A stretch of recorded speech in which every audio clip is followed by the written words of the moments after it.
everyone, welcome to another edition of Pele Yoetz. We are beginning the letter Bet, and today we're talking about Brachot, and it states, the statement of our sages in Brachot 35a regarding the severe punishment from one who benefits from this world without a bracha is well known. As a result of misconduct, this plague has spread among the masses such that many people eat and drink without a bracha. Some of them due to the lack of the basic knowledge of the need to make a bracha on something from which they have pleasure. Others due to their ignorance of the formulation of the bracha, and still others due to lack of diligence. Our hearts are pained at the awful sight when one goes to a festive and joyous event where the house is full of people and they honor the guest with all kinds of sweets and drinks, and so many people put the sweets and drinks in their mouths without a bracha.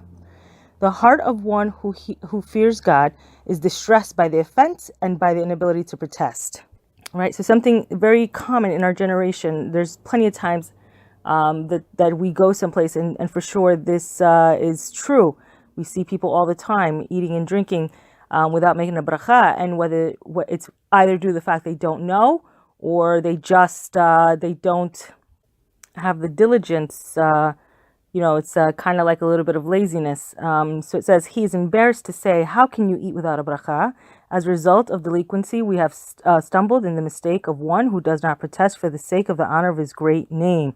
And Harav Papo, Alav Shalom, spoke about this before, about, when you see something wrong and you say nothing about it. So instead, he makes his blessing in such a loud voice that everyone will hear and know that they need to make their own bracha. However, they do not pay attention, as if the requirement of the blessing was not intended except for sages and saints. It is proper to reprimand them in this regard.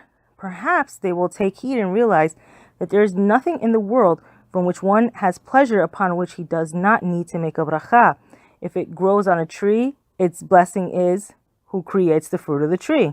If it grows on the ground, its blessing is he who creates the fruit of the ground. And if it is neither from the tree or the ground, its blessing is that everything came into existence by his word. So if he does not know the nature of food and has no one to ask, the blessing of Shehakol suffices for everything. So this is what he's saying, that when all else fails, you just do Shehakol Niya Bevaro. So it says, on a pleasant odor, one also needs to make a bracha, whatever kind of fragrance it may be.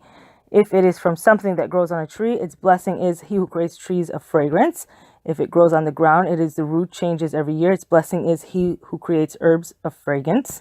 And if it's neither from a tree nor a ground, its blessing he who creates many kinds of fragrance. So something for everything. So it says, on any food of which one eats an olive-sized measure, or beverage of which one drinks in revid 1/4 of a log, the individual is required to make the appropriate after blessing. The problem is that many common people do not know the text of the abbreviated grace after meals, miyan shalosh, which one should make after cake, crackers, wine, fruit from the 7 spices like grapes, raisins, figs, pomegranates, and olives. People are especially unaware of the need to mention the special additions for festivals and Shabbat. Therefore, they either say borei nefashot, which is a blessing in vain, or they do not make a blessing at all. Our sages have already said that Brachot 35a, one who benefits from this without making a bracha has violated sacred objects. What is his rectification? He must go to a sage that will teach him. This is a great general principle. Someone who wants to be a servant of the Almighty, as befits us as Jews, believers, the sons of believers, in Torah and all the world of the sages, and in reward and punishment, should not be embarrassed or ashamed to go to a sage who will teach him and clearly write for him the text of the bracha and other necessary details. The sage will instruct him in the way of truth and guide him on the path of those who are good. In truth, it says in Mishlei 13:20, one who goes to the sages will become wise. Now, also, you should know, aside from these brachot showing up in your sefer, in your sidur, they also have great apps for this as well too. And these apps are great because you can just plug in the food item and it'll tell you, what the proper bracha is, and it will also show you the source where it's found in the law. So it says, a man should tremble at the thought of putting something in his mouth without making a bracha. If the punishment for one who steals from a king is undoubtedly death, how much more so if one steals from the King of Kings, HaKadosh Baruch Hu, and the Knesset Israel, the Jewish people. Likewise, one who violates sacred objects, Meilah, is obligated capital punishment.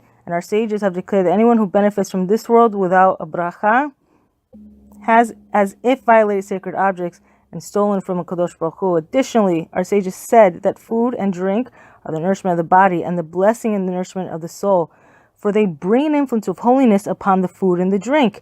This is the intent of the verse in Devarim 8:3. A man does not live by bread alone, but by everything which comes from the mouth of God does a man live. This is also the meaning of the verses in Mishlei 13:25. The righteous man eats for the satisfaction of his soul. So, a well-known concept in Judaism that all things, they have a kedusha in it, and you need to elevate it, in order to grab that spark. So when we are ingesting it, we're making now this physical thing into a very spiritual, lofty thing. It says, in truth, these people who eat without a bracha, if not that they should be given the benefit of the doubt that their bad habit has become second nature to the point they don't even remember how to make a bracha, are worthy of a dire punishment. For what little effort and expense is required to make a short blessing, to express one's gratitude for the good that God has bestowed upon him. Even a common person's mouth will be filled with the praise and will offer homage to the benefactor for every kind of goodness that it receives from him. Moreover, God has compassion upon us and considers it a mitzvah every time we bless him and he rewards us for each blessing with goodness and more beneficence. Can there be any sweeter gift? Literally, palate this. Indeed, someone who does not want to make any bracha is a person of bad character, and it behooves an individual to be careful and on guard not to forget to make a bracha. He should accustom himself in such a way that he will not open his mouth nor accept anything into his mouth without a bracha. For just as our sages said that the one who makes a bracha is blessed, likewise a person who will not make a bracha is a curse, brings a curse upon himself. So it's very easy to get lazy in this area, it's not only is it very easy, but it's also very easy to perform this mitzvah, because this is something that we can get into the habit. You have plenty of opportunities throughout the day. If you're thinking about every time you're drinking, and that doesn't mean every sip that you're taking, but everything that you're drinking, everything that you're eating, if you're smelling something, you have so many opportunities throughout the day. So fear not, if you're not doing as many as you think that you should be, there's always a chance to do more. But again, check out some of those apps. It would be really helpful to a lot of people. It was certainly helpful to me when I was starting out. And it continues on. It says, the evil of eating and drinking without a bracha is even more common among women who are not educated in regarding to brachot. In this regard, Jewish women are akin to the Egyptian women. Play on Shemot 119. This mitzvah is incumbent upon the fathers in its regard to their daughters and upon husbands in regard to their wives. For our sages have said that it is prohibited to feed someone who will not make a bracha. A man is culpable for the members of his household. Therefore, he is required to teach them or to hire someone who will. This is a great general rule. A person should not be concerned about the expense or consider time lost, whatever effort he invests to instruct people and the members of his own family in these matters. Of what value are time and money, if not to perform the will of God and to provide satisfaction to our Maker? So this is very, very relevant to our time, especially when we're coming. A lot of people are, they're Bali Tshuva themselves. And they're coming from families that are no longer frum. So this, for sure becomes dicey. But probably the best thing to keep the peace is you're making this bracha, out loud, and it kind of does alert them that there is some kind of kavod that has to be paid here. And you have to be very, very careful. You have to be very tactful in how you're doing this. So it says, there are times when the non-involvement in Torah is its revitalization.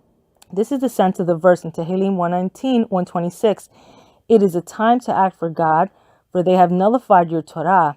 Fortunate is the person who analyzes his way in order to perform each thing in its proper time and full content. It is proper to make an effort with one's total strength to search in the holy books or to hear from sages the correct text of blessing and the laws associated with them. He should recall all these things and accustom himself in them until they become familiar to his lips. It is likewise appropriate for him to make an effort to be among those men who memorize the bracha of bridegrooms, the host, and other similar types of blessings. How careful must one be in the blessing of the new moon, which is compared to the greeting of the divine presence? In truth, our sages noted in Brachot 50a, it is discernible from a man's blessing if he's learned or an ignoramus. So it's very telling, the way a person makes a brachot. You can tell whether he's educated in the ways of Torah or not. So it says how good it is for a man to make every effort to know the explanation of the words of the bracha that he recites.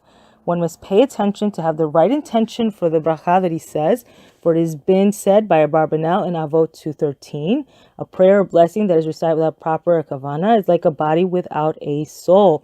Additionally, I just want to point out, we spoke about this before, you should be enunciating every word.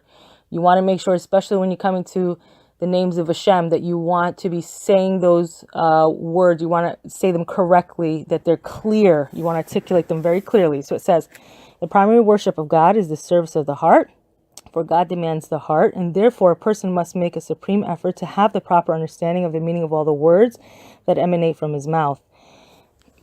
His prayers, blessing, and studies. One mitzvah generates another, so that should inspire by the words to serve his Creator with complete and total service with great love and joy. Consequently, he will not worship God in an ambivalent manner, as in the way of many common people who, during their blessings, prayers, or study, raise their voice to rebuke someone or to hint to someone that they're what they want to say, I, in a flippant manner. And if they would only imagine that by doing these reprimands and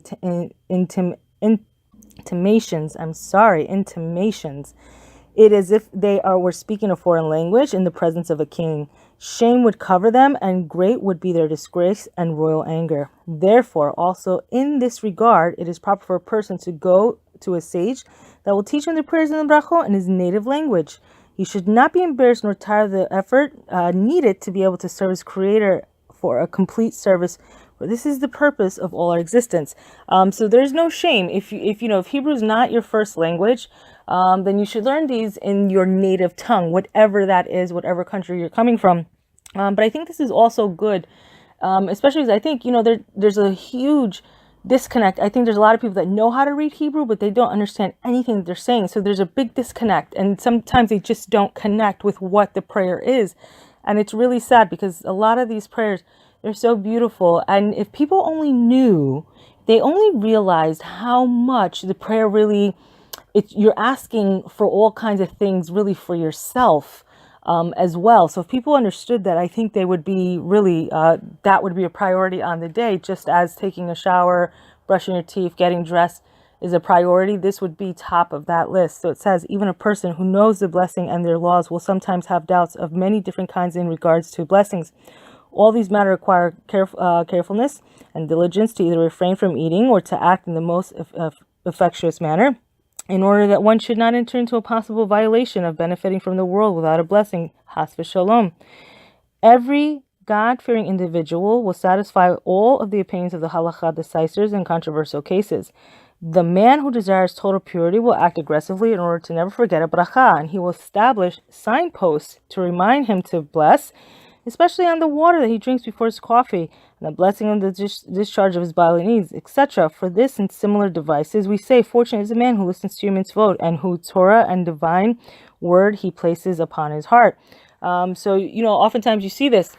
It's a very subtle way. I think sometimes you ever go to a rabbi's house and right over the sink, they have the Anatilat Yadayim, bracha. This happens if you ever go to a Chabad rabbi. They have this a lot because they do a lot of kiruv, and so a lot of people that are coming to their house, they don't know these brachot, so they have it, and it's like transliterated. It's in Hebrew and it's in English, and they do this. I mean, they know the brachot. Their children know the brachot. The Rebbetzin knows it. They don't need that sign. The sign really is for the people who don't know. It's their subtle way of letting you know it's time to make a bracha. So. If you are the type of person who has a lot of people who are over, especially people who are not from, perhaps you should. And sometimes maybe the person who's at your house they do want to make this bracha, but they're embarrassed, And if they know Hebrew, if they know English, at least they can say it. And it kind of, you've inspired them to say this bracha in such a respectful manner that you've not brought any kind of shame to them. So it says, there are many common people who know that one should say a bracha, but the bracha is invalid because they skip words and letters. They, in effect, are doing two evils. They benefit from this world without a bracha, and they mention God's name in vain. This is the fruit of quickness, which is dreadful sickness. Even if the person says entire bracha, his shame and divine anger are enormous, for he addresses the king of honor with a snatch blessing. This is not an act of blessing God, but one of dishonoring him. Fortunate the man is who fears God, who totally commits himself to make a courageous effort to make all his brachot in a loud voice, letter by letter, word by word, deliberately with joy of heart. So I'm actually going to cut this chapter into two. So we're going to stop it right here, and we're going to pick up tomorrow with, Brachot part B. But that's it for today, and I hope we'll all be together again soon. Besrat Hashem.